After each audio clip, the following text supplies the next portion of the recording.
아침 하나님과 함께 누리는 하늘의 양식 오늘 만나.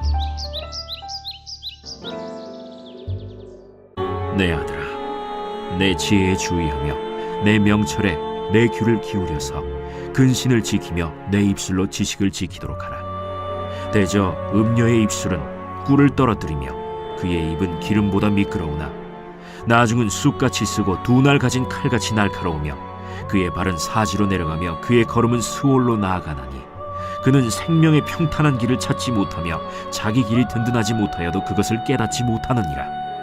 그런즉 아들들아, 나에게 들으며 내 입의 말을 버리지 말고 내 길을 그에게서 멀리하라.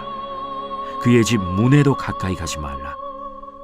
두렵건대 내 존영이 남에게 잃어버리게 되며 내 수완이 잔인한 자에게 빼앗기게 될까 하노라. 두렵건대 타인이 내 재물로 충족하게 되며 내 수고한 것이 외인의 집에 있게 될까 하노라. 두렵건대 마지막에 이르러 내 육체가 쇠약할 때에 내가 한탄하여 말하기를 내가 어찌하여 훈계를 싫어하며 내 마음이 꾸지람을 가벼이 여기고 내 선생의 목소리를 청종하지 아니하며 나를 가르치는 이에게 귀를 기울이지 아니하였던고. 많은 무리들이 모인 중에서 큰 악에 빠지게 되었노라 하게 될까 염려하노라. 너는 내 우물에서 물을 마시며 내 샘에서 흐르는 물을 마시라. 어찌하여 내 샘물을 집 밖으로 넘치게 하며 내 도랑물을 거리로 흘러가게 하겠느냐. 그 물이 내게만 있게 하고 타인과 더불어 그것을 나누지 말라. 내 샘으로 복되게 하라. 내가 젊어서 취한 아내를 즐거워하라. 그는 사랑스러운 암사슴 같고 아름다운 암노루 같으니 너는 그의 품을 항상 족하게 여기며 그의 사랑을 항상 연모하라. 내 아들아, 어찌하여 음녀를 연모하겠으며 어찌하여 이방 계집의 가슴을 안겠느냐. 대저 사람의 길은 여호와의 눈앞에 있나니 그가 그 사람의 모든 길을 평탄하게 하시느니라. 악인은 자기의 악에 걸리며 그 죄의 줄에 매이나니 그는 훈계를 받지 아니함으로 말미암아 죽겠고 심히 미련함으로 말미암아 혼미하게 되느니라. 오늘 본문에는 음녀가 등장하고 음녀에 대한 시각적 묘사가 이루어지고 있습니다. 그리고 음녀로 인해 망가진 이의 한탄과 후회가 구체적으로 묘사되고 있습니다. 지혜자는 처음으로 내 지혜라는 표현을 사용하며 아들에게 권면을 시작합니다. 지혜자는 자신의 지식이 아들의 머리에만 머물지 않고 실천까지 이어지기를 원하고 있습니다. 우리의 삶도 그러기를 원합니다. 하나님을 잘 배우고 배운 것을 실천할 수 있는 하루하루가 될 수 있기를 소망합니다. 지혜자는 아들에게 음녀를 주의하라고 경고합니다. 그런데 음녀를 주의하기란 쉽지가 않습니다. 왜냐하면 음녀가 하는 말은 그럴듯하고 번지르르한 말을 하기 때문입니다. 듣는 이의 정신을 흐리게 만들기 때문에 쉽게 빠져들곤 합니다. 음녀의 입술은 꿀이 떨어진다고 합니다. 환희에 찬 달콤한 애정행위를 연상시키는 표현입니다. 그 입은 기름처럼 미끄러워 쉽게 빠져듭니다. 결국 헤어나오지 못하게 되는 것이죠. 그때 비로소 본색이 드러납니다. 꿀처럼 달콤할 줄 알았던 것은 쑥처럼 쓴맛을 냅니다. 칼과 같은 날카로움으로 해치기 시작합니다. 꿀인 줄 알았던 입은 사람을 삼키는 흉측한 입으로 바뀌어 아들을 사망으로 들어가게 합니다. 결국 지혜의 길을 잃고 다시는 그 지혜의 길을 찾지 못하게 됩니다. 1절에서는 아들아 라고 부르셨다가 7절에서는 아들들아 라고 부릅니다. 자녀들을 불러 앉혀놓고 말씀하시는 아비의 모습이 연상이 됩니다. 아비는 지혜를 버리지 말라고 가르치면서 음녀에게서 멀어지라고 합니다. 음녀와는 거리를 두어야 하고 그 집 문에도 가까이 가지 말라고 말씀하시죠. 그 집 근처에 가게 되면 문에 가까이 가게 되고 문 근처에 가게 되면 손이 문고리를 향하게 됩니다. 결국 문을 열고 들어가고 말게 되는 것이죠. 죄에는 조금의 틈도 주어서는 안 되는 것입니다. 그래서 가까이도 가지 말아라 라고 가르치는 것이죠.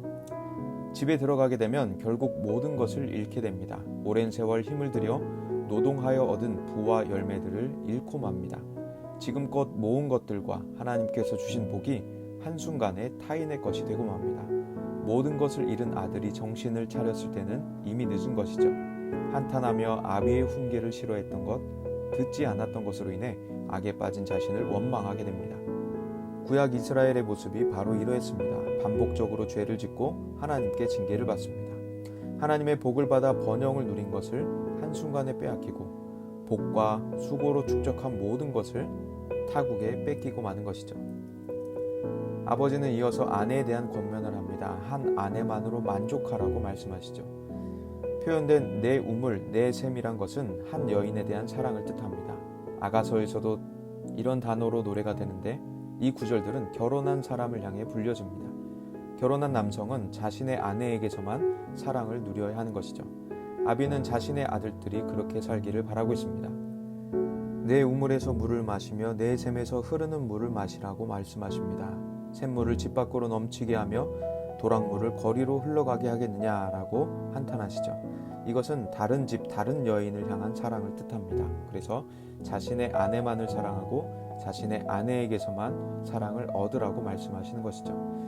여인은 남편에게 사랑을 받지 못하면 사랑과 위로를 얻으러 다른 곳을 전전하게 됩니다. 아들에게 아내를 그렇게 만들지 말라는 충고인 것이죠. 젊어서 얻게 된 아내를 즐겁게 해야 하는 의무가 남편에게 있습니다. 그래서 남편은 자신의 아내를 사랑하기를 충실히 해야 하는 것이죠. 그녀는 사랑스러운 암사슴과 암노루와도 같습니다. 하나님 앞에 사랑스러운 존재이고 그의 부모에게 사랑받는 딸인 것이죠. 그래서 남편은 항상 자신의 아내만으로 만족하고 그녀를 기쁘게 해야 하는 것입니다. 아들이 이렇게 살아야 하는 결정적인 이유는 바로 여호와 때문입니다. 하나님을 경외함으로 살아야 하는 것이죠. 왜냐하면 여호와는 모든 것을 보고 계시기 때문입니다.